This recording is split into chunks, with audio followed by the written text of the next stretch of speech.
Fala pessoal, tudo bem? Sejam bem-vindos ao canal aqui do Tio Edu. Meu nome é Eduardo Popovici e eu estou aqui para um bate-papo sobre o Windows Server, o novíssimo Windows Server 2025.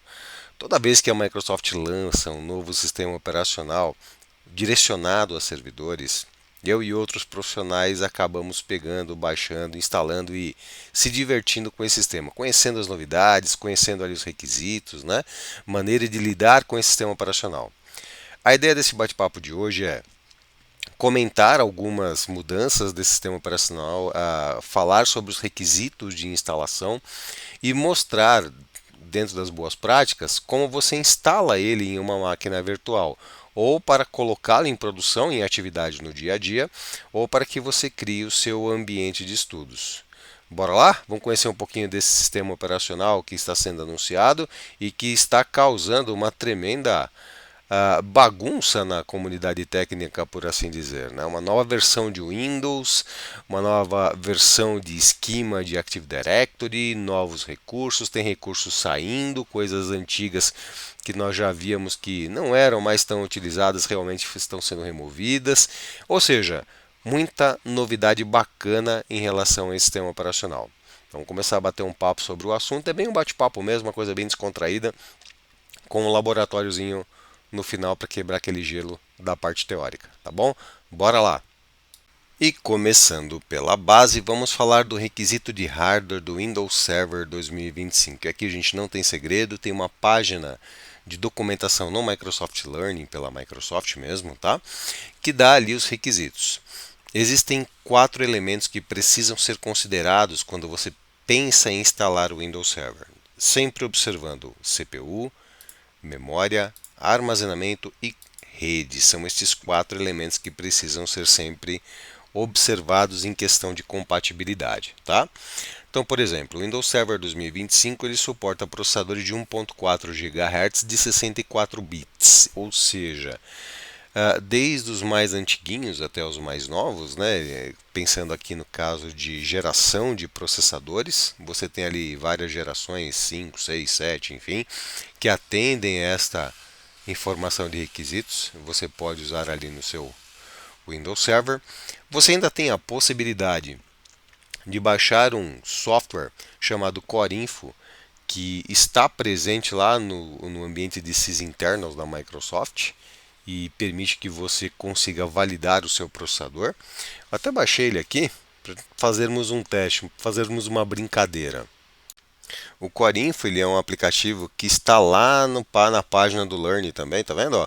Na parte de sysinternals. Sysinternals são ferramentas disponibilizadas pela Microsoft que realizam diversas configurações, troubleshoots, enfim, é velha conhecida dos administradores de redes aí. Se você não conhece, recomendo dar um pulinho lá e dar uma boa observada, tá? Voltando aqui falando de Windows Server, vamos validar os nossos processadores e pegar o nosso Core Info.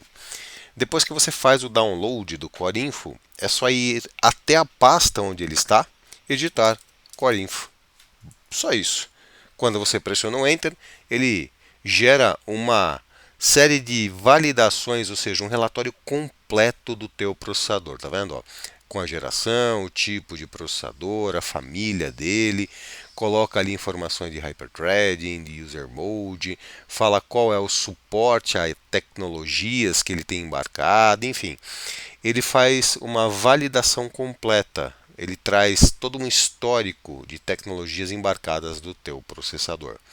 Extremamente útil para validar se o teu hardware ele tem compatibilidade com os requisitos básicos de instalação do Windows Server 2025. Bem legal, viu, gente?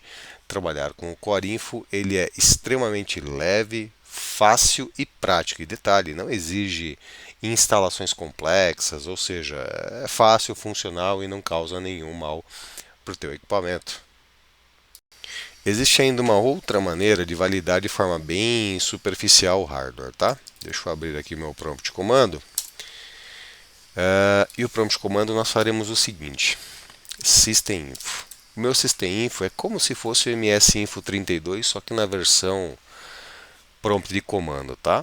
Notem que ele trouxe informações do sistema operacional, ele trouxe aqui informações de processamento, mas algo muito enxuto, né? Algo muito básico. Trouxe quantidade de memória, arquivo de paginação. É bem basicão, ele não foca tanto no processador. Tá? Ele traz uma informação bem global. Dá para usar ainda comandos de WMI, enfim. Existem vários comandos onde você coleta informações do hardware para entender se faz sentido você fazer a mudança do sistema operacional. Enfim, você consegue fazer ali todo o manejo do hardware. Tá bom? Então esse é um dos comandos, é o System Info, mas de verdade o Core Info ele é muito mais interessante pela quantidade de dados coletados, tá? Faz o download dele aí, brinca bastante. É uma ferramenta bem interessante para quem administra o Windows Server aqui no dia a dia, tá? Principalmente para quem faz a migração de servidores ou implantação de novos servidores em hardware não tão novo assim. Falando agora de memória RAM, do quanto de memória RAM eu preciso ter em uma máquina para rodar o Windows Server 2025. Vamos lá, gente. Quando nós falamos de memória, quantidade de memória, lembre-se, isso é extremamente importante, tá? É o mínimo necessário. Significa que, dependendo do que você roda no servidor, pode pedir mais que isso, tá? Bem mais. Mas pensando que você está subindo ali um server core, para começar a usá-lo, ele pede 512 megabytes de memória RAM. Para instalações que exijam lá o Desktop Experience, a interface gráfica, o mínimo seria de 2 e 4 GB de RAM, dependendo do que você está usando. Eu particularmente crio os laboratórios aqui com 4 GB de RAM para cima, até para melhorar a minha experiência em uso da memória. Ele usa memórias em servidores do tipo ECC, que é aquele Error Correcting Code, isso é um ponto importante. Tem vários requisitos e suportes como TPM, a parte de DVD, itens adicionais como outros requisitos, tá? Que devem ser observados aqui também. Quando falamos de armazenamento, vamos pegar um negócio bem interessante aqui, é que ele exige uma quantidade de espaço mínimo para o sistema operacional. E ele coloca uma referência de 32 GB de espaço mínimo observado. Só deixando claro que esses 32 GB de espaço para o sistema operacional, eu estou considerando aqui o Windows Server 2025 na função Server Core com no máximo o IS instalado, tá? Quando nós montamos máquinas virtuais, existem boas práticas que fazem você isolar o sistema operacional do arquivo de paginação, dos arquivos de dados, tudo em disco diferente, tá? Então nós faremos isso inclusive nos laboratórios. É uma boa prática interessante até para o manejo dos dados, configuração do sistema operacional, enfim, tem umas técnicas legais aí embarcadas, beleza? Dá uma olhadinha na documentação, acho que vale a pena, até para que você veja se faz sentido ou não reaproveitar o hardware que você tem aí, no caso de um servidor em produção, ou fazer a aquisição de um novo servidor. Durante esse manejo você pode também, né, achar interessante falar, olha, Eduardo, não vale a pena ficar remanejando o hardware, eu vou direto do Azure, vou deixar trabalhar de on-premise. Enfim, isso é uma decisão mais estratégica do que técnica, tá? Deve ser levada em consideração. Aproveitando aqui, gente, muitos dos meus alunos e colegas, enfim, a galera me pergunta muito, Dudu, antigamente nós tínhamos o MCSA, MCSE de Windows Server, né? E agora não tem certificação nenhuma? Não, tem sim, tem. Quando nós falamos de certificação para produtos como o Windows Server, o Active Directory, né? Toda a sua linha 2016, 19, 2022 e agora 2025, nós temos uma certificação que atende todo o conhecimento relacionado, que é a parte de Windows Server Hybrid Administrator. Tá? Então nós temos ali o administrador de ambientes híbridos da Microsoft, né, do Windows Server, que seria essa certificação aqui. Tá? Então imagine que você queira aprender tudo que está disponível sobre o Windows Server, infraestrutura on-premise híbrida, né? Então, AD, DNS, DHCP, aquela coisa toda, enfim, nós temos dois exames e consequentemente, duas trilhas. Estas duas trilhas, manejadas por instrutores, né, te levam a todo o conteúdo da certificação de como administrar a infraestrutura de núcleo híbrido do Windows Server. Tudo em português, bonitinho, tá? É uma trilha longa, bem completinha, e ela vai mudando, tá? Detalhe, eu havia já concluído, já entrou coisa nova aqui. Bem completinha, onde você consegue absorver bastante conteúdo relacionado ao Windows Server. Legal, gente? Então, o primeiro passo é você entender se o seu hardware suporta o Windows Server. Se ele suporta, como você faz essa instalação do zero, imaginando que você ainda não tem um sistema operacional. Óbvio que você pode ter a necessidade de migração, a necessidade de reaproveitar algo que já está em produção. Esse vídeo não tem esse foco por enquanto, tá? A ideia aqui é mostrar que sim, é possível você instalar o sistema operacional em um hardware limpo, mesmo que ele seja um pouco mais antigo, e falando inclusive dos requisitos. Tanto requisitos de rede quanto de armazenamento, RAM e CPU. Falando em rede, um requisito bem interessante é um adaptador Ethernet com pelo menos o mínimo de 1 Gbps por segundo de taxa de transferência, tá? Então você precisa ter um Gbps na plaquinha de rede. As plaquinhas 10/100, a princípio, pela documentação, não são colocadas como requisito mínimo. Então fiquem atentos aos requisitos aí de rede para que você consiga fazer ali o bom uso do Windows Server 2025. Beleza, gente? A princípio, para este vídeo, seriam estes dados, estas informações, tá bom? E agora nós vamos fazer a instalação do Windows Server 2025 usando o Hyper-V. E vamos começando então o nosso laboratório prático com a base. Vamos instalar o Windows Server 2025 e depois usar os recursos que ele tem à disposição. Eu estou usando aqui uma versão, vou pegar aqui do Windows, vou colocar aqui o WinVer. Estou com o Windows 11 23H2, ok? Eu estou usando uma versão Enterprise, mas você pode usar a versão profissional. Ele já tem o Hyper-V embarcado, você consegue habilitar o Hyper-V na sua máquina. Para habilitar o Hyper-V, vá até o executar, appwis.cpl. Ele abre ali os programas instalados. Você tem ativar ou desativar recursos do Windows.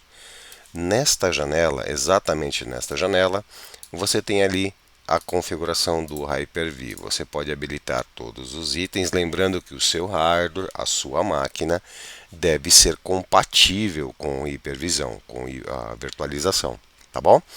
Habilite todos esses itens, pressione o OK, sua máquina será reiniciada. Quando ela for reiniciada, você receberá exatamente este camaradinho aqui, ó. É o gerenciador do Hyper-V. Por ele você consegue fazer a instalação, a criação de máquinas virtuais, tá bom? Então, o primeiro passo é você ter esse camaradinho aqui. Feito isso, vem até o canto esquerdo, onde eu tenho o gerenciador do Hyper-V. Você notará que tem o nome da sua estação de trabalho, do seu notebook. Clique com o botão direito, novo, máquina virtual. Feito isso, será aberto um assistente, o assistente de nova máquina virtual. Aqui a configuração é bem simples, tá? É praticamente um NNF. Primeira tela eu clico no avançar, eu defino um nome para minha máquina, vou colocar como SV-WS 2025, então o servidor, tem o Windows Server 2025 e coloco como 01. Por padrão, você define uma nomenclatura que identifique o que faz esse servidor. Então, se ele é AD, se ele é DNS, se ele é HCP, enfim, algo que possa mostrar de maneira fácil. Ou simplesmente você coloca SV, que é uma sigla para servidores, é servidor virtual. E no nosso caso, um laboratório de Windows Server 2025, então faz sentido o WS 2025. Primeiro servidor, então 01. Nessa máquina eu tenho 2 HDs. Tá? E eu quero que a máquina performe. Então vou jogar ela num outro disco. Clico no armazenar a máquina virtual em outro local. Vou procurar o disco, né, o outro HD que eu tenho na máquina. E coloco aqui VMS. Lá no VMS, eu deixo específico para esse servidor. Clico no avançar. Escolho a geração 2 de máquinas virtuais, é algo mais moderno, me dá acesso a inúmeras configurações, inclusive firmware baseado em UEFI, 64 bits, enfim, tem toda uma qualificação de ferramental baseado na geração 2. Geração 1 é coisa mais antiga, com máquina mais velha, enfim, compatibilizar coisa mais velha, não é o nosso caso, tá bom? Clico no avançar, removo a memória dinâmica, deixo 4 GB de memória RAM, avançar novamente. Neste momento eu não quero nenhuma conexão virtual, não quero switch virtual, não quero que ele conecte na internet, nada disso. Então quero deixá-lo por enquanto sem nada. Clico no avançar novamente. Vamos deixar com 127 GB para o disco principal, que é onde fica o sistema operacional. Para o laboratório está excelente. E um detalhe, ele não consome 127 GB numa pancada só, tá? Lembre-se que esse disco aqui ele é dinâmico, então ele vai crescendo conforme o sistema vai armazenando dados, recebendo atualizações e por aí vai. Isso é bom porque ajuda a economizar o espaço real em disco, não o espaço virtual. Feito isso, vamos no avançar. Eu marco aqui a instalação do sistema operacional. Então vamos colocar a ISO, a imagem que foi realizada no download. Deixo a imagem marcada, clico no avançar, concluir. Quando ele conclui, ele diz o seguinte, olha, essa máquina virtual está pronta para ser executada. Você pode já começar a instalação, mas o Eduardo gosta de um pequeno refinamento antes, tá? Então clico no botão direito nela, configurações. Uma coisa que eu gosto bastante de revisar na máquina antes de ligar é o seguinte. A primeira coisa é o processador. A versão do Hyper-V que eu já tenho é a mais atual, é a versão 11, tá? Está compatível com... Compatível não, né? Ela vem nativa do Windows 11 23H2, enfim, é a versão mais atual. Algumas versões mais antigas, quando você cria a máquina virtual, jogam apenas um único processador.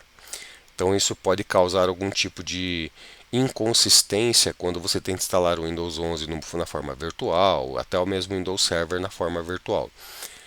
Resumindo, gente, vem aqui em propriedades, em processador, garanta que ele está com pelo menos 8 aqui núcleos de processador virtual. Dudu, minha máquina só vai até 4. Tá tudo certo, coloca 4. Você pode aumentar ou diminuir aqui conforme a necessidade.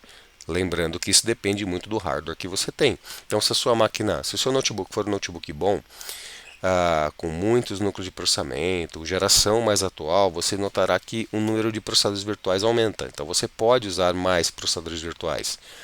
A máquina que você tem, o hardware que você tem, diz muito do que pode ser usado ou não, tá bom? Então, se tiver um aqui, você tem uma performance baixa na parte de processamento. Se você tem 10, é um pouquinho mais, é 10 vezes mais, né? Então, assim, coloque o necessário. Memória virtual, eu estou trabalhando com 4 GB de RAM. Estou fixando uma parte da minha memória RAM para minha máquina virtual. Se eu habilitar a memória dinâmica, note que ele tem uma RAM máxima, que é tudo que eu tenho na minha máquina. Então, quando você liga a máquina, ele joga o uso de memória lá para cima, para que essa máquina consiga fazer o boot de forma rápida. Uma coisa que pode ser feita aqui é, eu posso colocar 4096, que dá 4 GB de RAM máxima, o mínimo 512 e fixar em 4 GB. Legal? Para quem gosta de usar a memória dinâmica. Qual é a vantagem de usar a memória dinâmica se você não tem um hardware muito potente? Como a memória dinâmica ela é dinâmica, ela muda, isso significa que em determinado momento ela usa 500 MB, daqui a pouco é 1 GB, daqui a pouco é 1,5 GB. Então não necessariamente eu preciso ter todo o requisito do sistema operacional para que ele funcione. Então, se eu deixo a máquina quietinha, ela vai deixando de usar memória, eu consigo subir mais uma máquina, subo mais uma máquina, então eu consigo usar o recurso de forma mais otimizada. Só que a experiência no laboratório diminui um pouquinho, porque ela fica um pouco mais lenta quando você tem um ambiente muito grande de laboratório. Lembrando que nós estamos direcionando essa explicação para ambiente de laboratório, para o nosso estudo aqui do Windows Server 2025, tá bom? Então, para ganho de performance, eu não vou habilitar a memória dinâmica. Mas, se você quiser habilitar, deixe 512 para a mínima e o máximo de 4 GB, tá? Então, eu vou deixar 4 GB aqui, Validei que o meu adaptador de rede não está conectado. A minha imagem ela está ativa e está conectada. Processador tem 10 processadores, perfeito. Detalhe, o firmware ele está dando o boot pela unidade de DVD. Depois ele faz aqui adaptador de rede e depois unidade de disco. Você pode mudar a forma com que o boot acontece. Então, se eu clicar aqui em adaptador de rede e mover para cima, por exemplo, ele busca o que nós chamamos de boot pela rede ou boot PXE. Nós não temos, então para a gente não adianta nada. É só uma demonstração para dizer que sim, você consegue mudar por onde a sua máquina virtual consegue realizar o boot. Tá bom? Vou deixar desse jeito aqui, unidade de DVD em primeiro, clico no OK. Vamos começar a instalar o Windows Server 2025. Botão direito na minha máquina virtual, clico no conectar e ele abre esta tela aqui, que é a tela de gerenciamento de conexões de máquina virtual. Essa telinha aqui, bonitinha, ela me mostra exatamente como funciona a minha máquina virtual e o status dela. Por enquanto está desligada. Eu posso iniciar a máquina tanto por este botão quanto por este botão. Quando eu iniciar a minha máquina, ele começa a dar um boot, faz a carga da imagem .iso e começa a instalação do sistema operacional. Então eu clico aqui no iniciar, espero a primeira carga, sistema operacional carregando. Vamos deixá-lo carregar. Telinha de instalação, idioma português Brasil. A minha máquina tem o cedilha, então eu vou manter aqui o formato completo, não só de idioma, mas de hora e data e moeda, né? E também de teclado. Então, estamos no português Brasil, clico no avançar. ABNT, eu estou com um teclado que é ABNT2. Então tem algumas diferenças de tecla, tá? Geralmente é possível validar a máquina que você está e identificar ali se é ABNT ou ABNT2. Eu vou colocar ABNT2, que é o hardware que eu tenho. Clico no avançar. E aqui olha que interessante, eu posso fazer a instalação do Windows Server, posso fazer o reparo de alguma área específica do meu sistema operacional. No nosso caso não é esse, tá? Tudo bem que seria uma aula bem interessante a parte de conserto do computador. Vamos bolar um vídeo bacana sobre isso. Mas vamos para a instalação simples. Eu devo aceitar e concordar que eu vou apagar tudo que tiver nela. Tá? Então, a partir da hora que eu marcar o instalar aqui, eu concordo, eu entendo que todos os arquivos, dados, tudo que eu tiver será apagado. Tá bom? Então, vou dar um avançar aqui. Nessa parte, olha que interessante. Ele diz, olha, eu tenho uma chave do produto, eu quero colocar minha chave de produto agora. Ou eu quero pagar aqui como Pay-as-you-go, pago com uma subscrição do Azure. Você também tem agora a opção de usar o Pay-as-you-go. Legal? No meu caso, é uma instalação de laboratório, eu não tenho uma chave. Então eu venho aqui em parte de baixo, não tenho uma chave do produto. Ele prepara o ambiente. Eu vou escolher qual a versão de sistema operacional eu tenho aqui. A edição que eu tenho aqui, na verdade, é o Windows Server 2025. Eu quero uma versão Data Center que tem uma quantidade maior de recursos, né? E uma experiência desktop. Então, quando você marca aqui Desktop Experience ou experiência desktop, você está instalando a interface gráfica. A instalação da interface gráfica ajuda no nosso laboratório aqui, nos nossos laboratórios, na verdade. Se eu quero uma versão Server Core mais leve, mais enxuta, mais segura, você pode pegar aqui somente a versão Data Center. Esse cara aqui é tudo linha de comando, tá? Não tem área gráfica, botãozinho de mouse, nada disso. É só linha de comando. Legal? Então nós vamos para Data Center Desktop Experience, para que ele nos dê a interface gráfica. Clico no avançar. Tem a nossa EULA. Geralmente eu recomendo que vocês façam a leitura da EULA porque ele tem várias regrinhas, né? De como você usa, enfim, quais são as regras para a utilização do Windows Server. Clico no aceitar, eu concordo com a EULA. Se você não concorda, não dá para instalar. Feito isso, faremos a escolha do disco. No nosso caso tem apenas um disco, tá?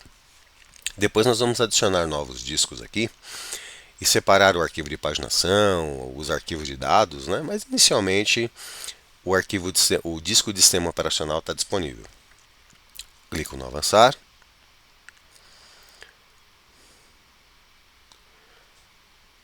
Ele confirma as informações. Instalar. É simples assim, gente. Mega tranquilo. E agora não tem jeito, é aguardar a mágica acontecer, tá bom? Eu vou acelerar o vídeo agora aqui para já finalizar a instalação. E depois de alguns minutos nós temos já o Windows Server instalado já na primeira tela, pedindo de novo a chave de ativação.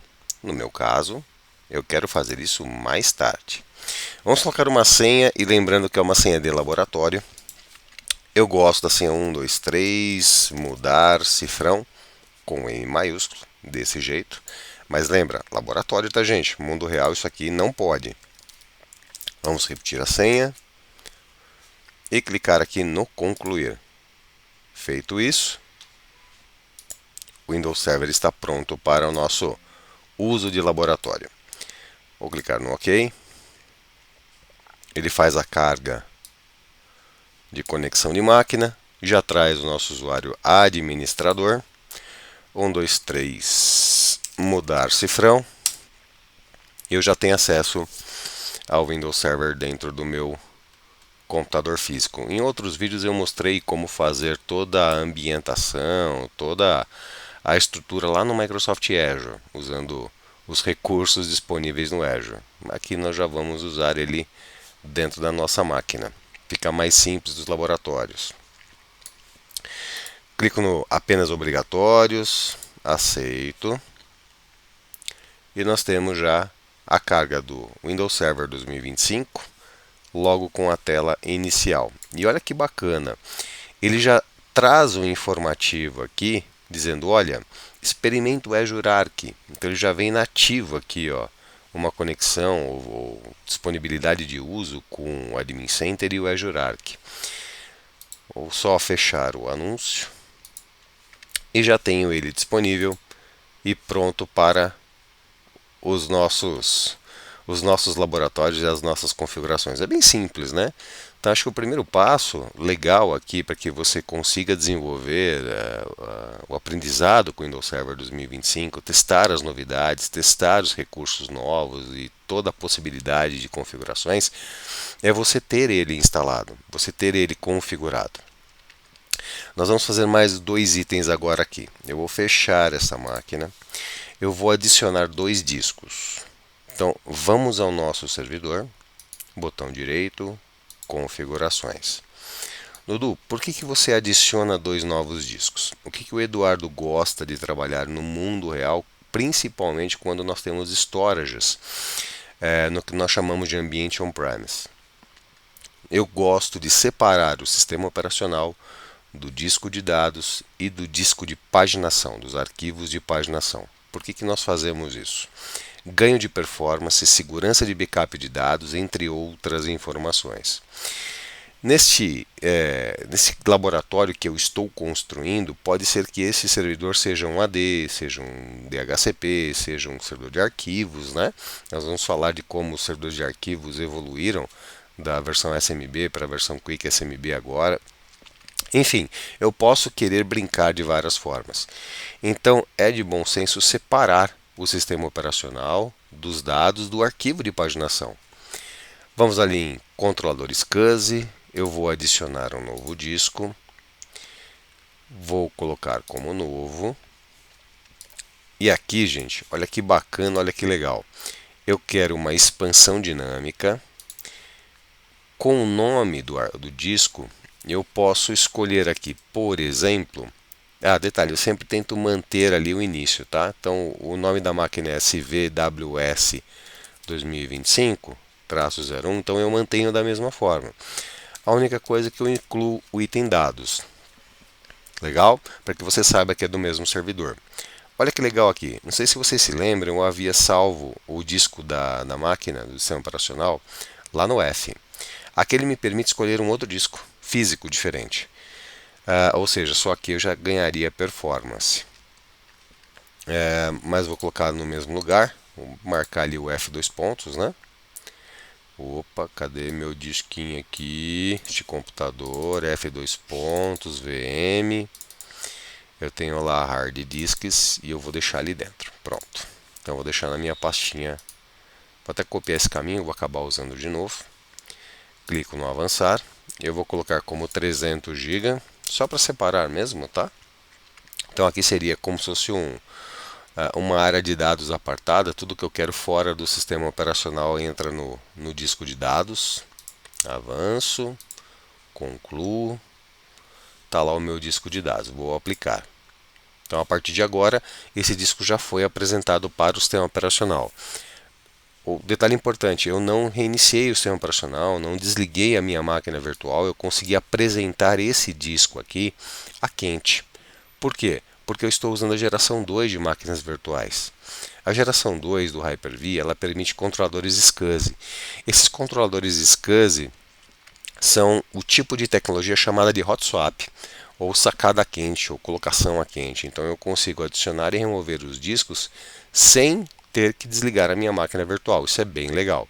Dudu, estou usando a geração 1 para compatibilizar no meu notebook que é mais velhinho. Então você terá que desligar a sua maquininha virtual, tá bom? Para colocar novos discos. Não é o meu caso aqui. Então vou adicionar mais um disco. Esse outro disco rígido aqui, ele fará o papel do arquivo de paginação. Vamos jogar aqui aquele caminho que eu copiei. E aqui, gente, eu vou colocar com SV traço WS 2025 traço 01 page file. É o arquivo de paginação. Clico no avançar. E aqui é o seguinte, eu coloquei 4 GB de memória RAM, certo? Eu vou colocar 8 GB para page file. Eu gosto de colocar sempre o dobro da memória RAM disponível, pensando que é o servidor Windows padrão, um servidor de arquivo, um servidor de aplicação e por aí vai. Essa numeração pode mudar dependendo do foco do servidor, por que ele está sendo criado, tá? Então clico no avançar, clico no concluir e clico no aplicar. Então tem um servidor que tem agora um disco de sistema operacional, um disco de dados e um disco de arquivo de paginação. Então são 3 HDs disponíveis neste servidor. Feito isso, vamos ajustar os discos que foram adicionados. Então vá até a sua máquina virtual, botão direito conectar. Ele abre aqui a tela de console. Vamos clicar no conectar. A boa e velha 1, 2, 3 mudar cifrão. E vamos ajustar aqui. Vou dar um duplo clique aqui na área da caixa, né, da máquina virtual. Ele fica conectado como um serviço de RDP, como se fosse um acesso remoto, né? Bem legal. Então tá, gente. Adicionei 2 novos discos. Como é que você gerencia esses discos? Tem 2 maneiras de se fazer. Você pode clicar aqui no iniciar e vir aqui pelo gerenciador de servidores, que é o modelo padrão, tá, do Windows Server. Esse gerenciador de discos e de servidores foi adicionado no Windows Server 2012 e se tornou bem popular pelos administradores, trazendo essa roupagem nova, essa interface bonitinha. Por aqui eu venho em servidores de arquivos e disco. Então ali no disco eu tenho os meus discos adicionais. Notem que eu tenho meu sistema operacional que está online em formato de partição GPT. Tem um de 300 GB desconhecido e um de 8 GB desconhecido. Eu posso clicar aqui de 300 GB, eu vou ter que deixar ele online primeiro, tá? Então, botãozinho direito, colocar online. Feito isso, ele me pergunta, olha, você já quer criar toda a estrutura desse disco? Eu vou clicar como sim. Então, ele coloca como online e apresenta o disco. Botão direito, novo volume. O que acontece? Uma coisa é eu ter o disco disponível para uso. A outra é esse disco estar online, disponível realmente para habilitação do sistema. E a outra é ter uma partição de uso. Então eu preciso criar aqui uma partição disponível para o sistema operacional, poder fazer o uso dele. Então vamos clicar no avançar. Tenho aqui o nome do servidor, eu ainda não mudei, então está esse nome estranho grande aqui. Ok. Eu vou clicar no avançar de novo, clico no OK para que ele coloque a partição em formato GPT.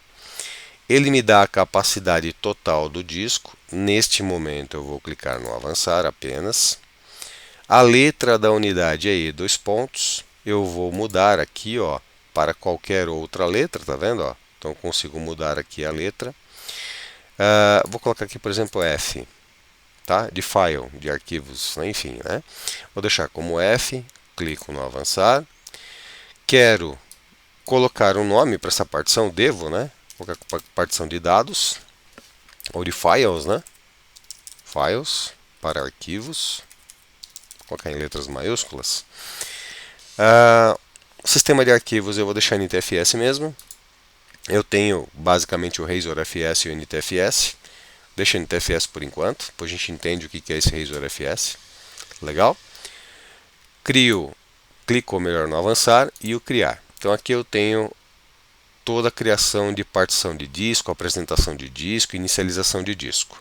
Certo? Então essa é uma das maneiras de você habilitar o disco. A forma nova, né? Pela janela do gerenciador de discos. Tem uma forma que era usada ainda na época do Windows XP, que é bem legal, ainda está disponível aqui. Vem no iniciar, botão direito, nós temos ali o gerenciamento de disco. É uma telinha mais antiga, tá vendo? Ó? Já não se usa mais tanto, mas pode quebrar o seu galho para configurar a máquina e eu faria exatamente as mesmas coisas. Aqui disco 2, botão direito, vou deixar ele online. Deixei online, botão direito, vou mandar inicializar o disco. Ele pergunta se eu uso MBR ou GPT. Nós vamos usar a tabela de partição GPT. E eu dou OK. Feito isso, eu vou criar a partição, o volume desse disco. Então, um novo volume simples. Clico no avanço. Aqui eu pego o valor total, clico no avanço. Ele está com E dois pontos, eu vou deixar como S, porque é swap. Nós vamos direcionar isso para deixar o arquivo de paginação, o page file, né? Então, o arquivo de swap. Avanço. Eu vou marcar aqui, vou colocar page file como nome do volume. Avanço. Concluo. Feito isso, o disco está pronto para uso e já está disponível no sistema operacional. Vou fechar essa janelinha e clicar aqui no Windows Explorer. Se eu venho até o Windows Explorer e clico este computador, você consegue perceber que os 3 discos estão disponíveis, além da imagem ISO aqui de instalação. Agora que os discos já foram criados, estão prontos para o uso, vamos até o gerenciador de servidores. Lá em gerenciador de servidores, clique em servidor local. Em servidor local, nós vamos clicar onde está o nome do computador, exatamente aqui. As propriedades do sistema são um caminho, né, o atalho para chegar exatamente às configurações do arquivo de paginação. Aqui, nas propriedades do sistema, clique em avançado, venha até a área de desempenho e clique em configurações. Lá em configurações, nós temos um item chamado avançado. No item avançado, nós vamos mudar a forma com que a memória virtual é utilizada, o arquivo de paginação. Clico no alterar e aí, se você perceber, ele tem ali, ó, gerenciado automaticamente pelo sistema. Nós vamos desabilitar esse camaradinho aqui e escolher uma nova maneira de poder gerenciar o arquivo de paginação. Hoje está sendo gerenciado pelo sistema na unidade C, então ele consome o mesmo espaço onde está o Windows e faz todo o acesso pelo mesmo disco. Nós vamos marcar a unidade C, coloco sem arquivo de paginação e mando definir. Feito isso, ele dá um alerta avisando que, olha, você tem dados ali na unidade C, se você fizer isso, eles serão retirados daquela unidade, né? Vou clicar como sim. Marco o page file, que é o disco que nós separamos para isso. Mando definir no tamanho gerenciado do sistema. Então, marco ali o page file, marco o tamanho gerenciado do sistema e mando definir. Feito isso, pressiono aqui o OK e aí eu já tenho a definição do arquivo de paginação direto naquele disco, naquela unidade que foi separada exatamente para isso. Dou OK aqui, faço OK aqui, Se eu volto, deixa eu reiniciar só depois. Preciso reiniciar a máquina para que isso seja aplicado com sucesso, tá? Se eu volto aqui, olha que interessante, ó, o Pagefile já está em uso. Ele já começou a fazer uso do arquivo de paginação. Vamos reiniciar o servidor. Vamos clicar aqui, vamos só reiniciar. E aguardar aqui o retorno. E quando nós retornamos, você consegue visualizar que o arquivo de paginação ele foi implementado com sucesso, tá? Vamos aguardar até que o servidor suba.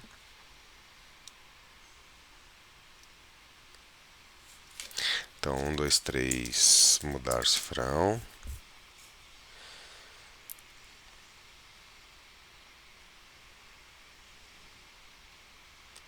Servidor subindo.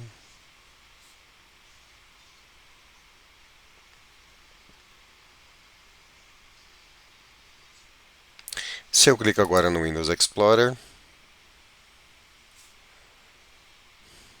vamos aguardar a carga do servidor. Eu tenho lá o Pagefile já em uso. Se eu dou um duplo clique, vejam que está vazio. Ele está sendo usado pelo gerenciamento do sistema. O que acontece? O arquivo de paginação ele é um espelho da sua memória RAM. Então, quando você termina de usar, você acaba com toda a memória RAM disponível, ele usa o seu disco local como se o disco fosse memória. Isso acaba deixando a máquina lenta, né? Ele faz aquela disputa de sistema operacional com o uso de memória. Quando nós estamos trabalhando em redes e nós temos um storage com vários discos, eu consigo separar isso em arquivos virtuais. Então eu performo a máquina. Outro ponto importante, se eu tenho, por exemplo, 32 GB de RAM num computador, de memória RAM numa máquina, então ele deve usar no mínimo de 8, 16 ou até 32 GB de espaço em disco, somente de alocação de memória. Isso acaba consumindo muito mais do que eu gostaria de um disco. Então eu separo exatamente para não onerar onde está o sistema operacional. Então, pela boa prática, tá? Toda vez que você monta um servidor virtual, você separa o sistema operacional, o arquivo de paginação e o disco de dados. Ajuda muito no dia a dia no manejo dos dados, tá bom? Então, a princípio é isso. Acabei de fazer o reboot do meu servidor. Eu tenho alguns updates aqui para matar.